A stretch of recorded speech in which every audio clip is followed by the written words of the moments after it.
Well, hello, everybody. This is Tim Wilson from the Division of Student Development, and I am doing a recording of a session that we held actually on Wednesday for the Assessment Certification Program.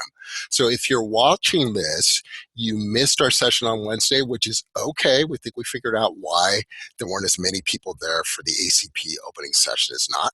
So we decided to get you all caught up by recording the proceedings from the PowerPoint that we use for our opening session.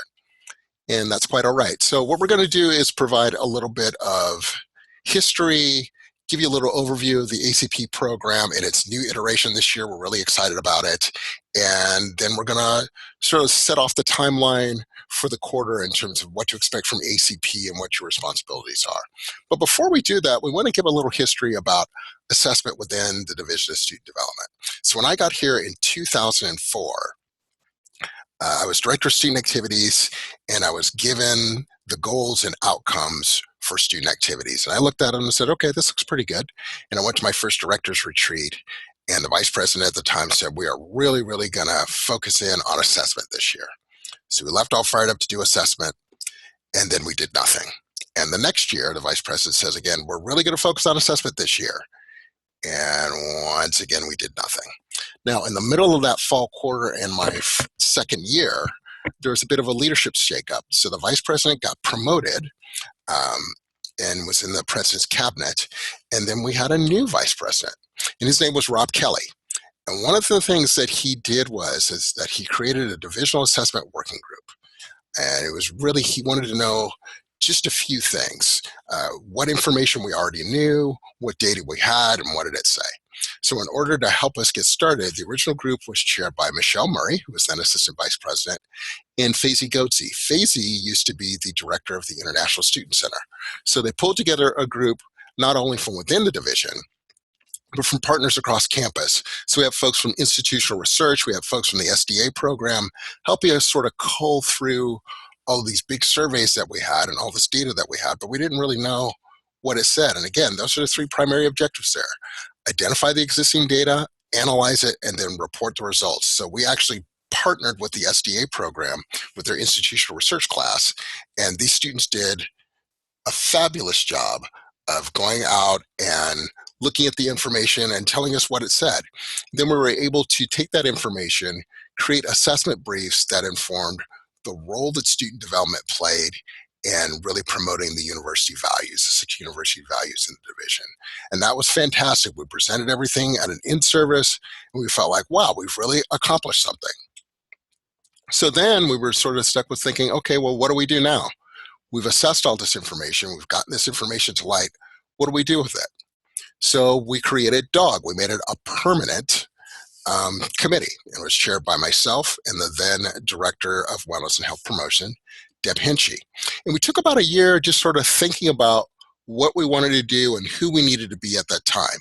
And during that time, we consulted with our colleagues at Oregon State. Oregon State has a phenomenal student affairs assessment division. They do a lot of great stuff. And they were very upfront and saying, hey, look, you take whatever you need to take and make it work for you. Because when we were in your situation, we did the same thing.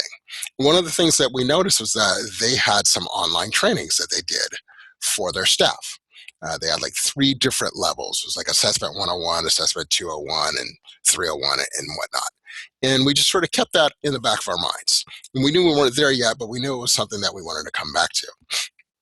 So after we had consulted with Oregon State, we began to train the directors within the division in the fine art of assessment. And remember, we held a couple of different training workshops for folks, and felt like we'd done a really good job of helping to get everybody on the same page in terms of the language of assessment, because we're all using different terms to describe the same thing.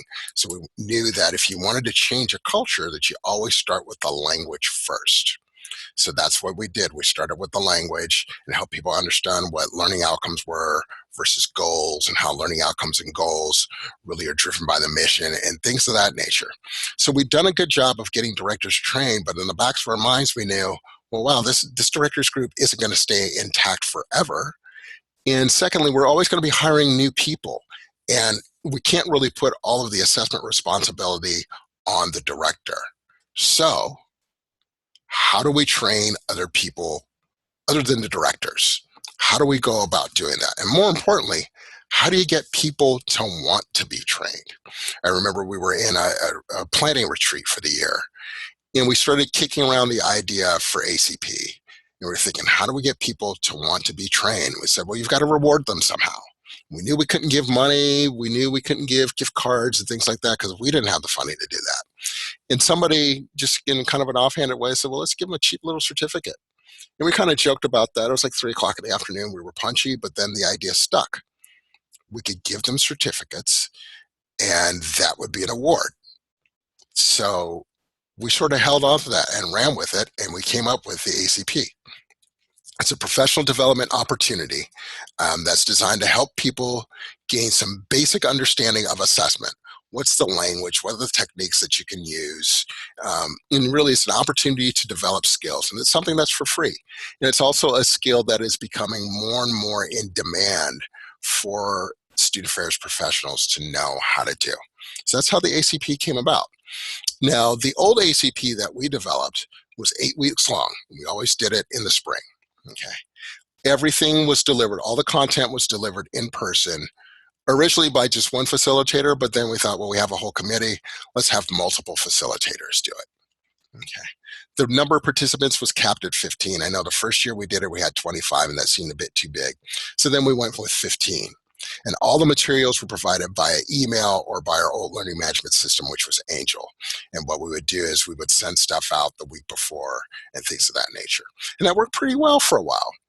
And then we started to go through the innovation effort with the division last year. And we really started to think about how we could take the ACP and bring it to another level. So this year, the same program is 8 weeks long. Nothing different there, but here's the big difference. It's going to be an online hybrid model, so it'll be much more self-directed.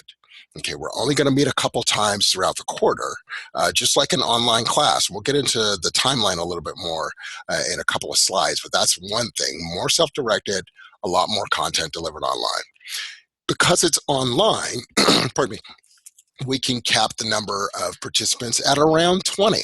So we can have more people going through the program, going through at their own pace, getting more people trained. Everything is going to be delivered via the Canvas site. Okay, we've been working really hard on developing what we consider to be a lively and robust Canvas site, but that'll be really for you to determine on this maiden voyage of the new ACP. Another twist that we've got is that we're going to have small groups and assessment coaches. There are enough people here to where we can have groups of 5 or so people in like little mini cohorts that you can help each other out, that you'll be assigned to an assessment coach that'll either be myself or Tim Albert or Jennifer Washer that can sort of guide you through, that'll sort of keep an eye on your progress, that'll reach out to you to see if you have any questions, to see how you're doing, and things of that nature. So we're really excited about that. And we're also going to have some improved ways for us to measure learning. You know, in the old system, we weren't always that great at building in things that sort of allowed people to demonstrate what they knew how to do or what they understood. So we just had to assume that, well, they know the difference between a goal and outcome, or they understand that IRB isn't always going to be necessary. Well, with this new online system, we are able to integrate sort of post-module quizzes where you can demonstrate your understanding, and we can follow that to make sure that you're learning the things that you need to learn the way you need to learn them. And then for those of us as coaches, we can get together and say, wow, the group seems to be really doing well with this concept here, but this concept over here we're not quite sure about. So how do we go about helping people understand? So we're excited about that as well. So other program features. Like I said earlier, there's going to be 3 in-person meetings. So starting today, this is your first in-person meeting. And then we will meet in the middle of the quarter, May 11th. So that's after you've done the first 3 modules. We'll meet in the middle. We'll ask you how things are going, what's working, what's not working, what maybe you don't understand. And then we'll let you go. We'll let you do the last 3 modules, and then we'll end on June 1st. Okay. On June 1st, that's where you're going to do your sort of case study and presentation. This has always been a feature of the ACP program. And what we've done with this is it's a way for you to demonstrate what you know and how you'll apply it. We used to write up this elaborate case study and then have people take pieces of it and do presentations. And eventually we figured out, well, these folks are working full time, or they're in departments as graduate assistants, and they really do have an understanding of what their departments need. Why don't we create a win-win where they're able to apply the information they learn in the ACP to a real situation that's in their department, so they can apply their knowledge to a situation that they're going through right now and develop a solution so that everybody wins. So what we're going to have you do is partner with one or two folks that are in the cohort with you, and you're going to develop an assessment project. And then you will present the results of what you're going to do, what you would propose to do to solve a certain problem during the last session. Now, as we move through the program, probably around that middle session on May 11th, we'll say, okay, we'll give you more information about what the case study is and how you should be partnering and things of that nature. But keep that in mind as we move through, that you will be doing presentations at the end on June 1st. So a question out there is, how do I earn my certificate? Well, it's pretty easy. First of all, you complete all your quizzes on time. And you'll have sort of a long sort of breadth of time to be able to get the quizzes in on time. The quizzes are not that in-depth. They're no more than 3 or 4 questions at a time, but they really do test the basic knowledge for each module to make sure that you're on track and learning the things that you need to learn. Okay, so do all the quizzes and then present your project. And then at the end, we will give you your certificate, your signed certificate, and you will be an ACP graduate. It's just that simple. Okay, so we wouldn't necessarily be a great assessment group if we didn't assess how alums of this program have used the information. We conducted this assessment a couple of years ago, and we're ripe for another go around with the newer alums. But we just want to see how people use the information. So overall, you can see that a lot of people use the information that they've learned in ACP to either assess programs or to develop programs. And that's one thing that's really great about the ACP, is that you start to think about assessment not as an add-on, but you weave it into the work that you do. So as you're developing new programs, you can think, okay, well, what is it that we want people to walk away with after they learn this program or after they engage in this program? And then how can we prove it? How is it tangible? So you're thinking about goals and outcomes from the very beginning, as opposed to saying, oh, sugar, I forgot to do the assessment, and sort of throwing things together. You can also see in here that people have used the information to teach others, to teach their peers about assessment. Okay. How often have people used this information? Well, as you can see right here, this 9% using it very, very often. And then almost bookending on the other end, saying I never used it. And then there's this huge horseshoe of folks that say they use it occasionally. Every once in a while, they'll remember something in ACP that will be very helpful for them. Okay. The information that alums have used most often, as you can see right here, creating goals. Creating goals is very important in the land of assessment. And as you can see here, creating outcomes and mission statements is also covered, and those things are important because mission statements drive what your goals and your outcomes are going to be. You can also see over here, managing bias is really one of the things that they use. Is actually the second most important piece of information that ACP alums have used. It's managing their bias, creating the goals and mission statements, all those kinds of things, and then online resources. Okay. So what happens now? Well, everyone will be added? No, you've already been added to the ACP Canvas site. So you should have received an online invitation to accept that.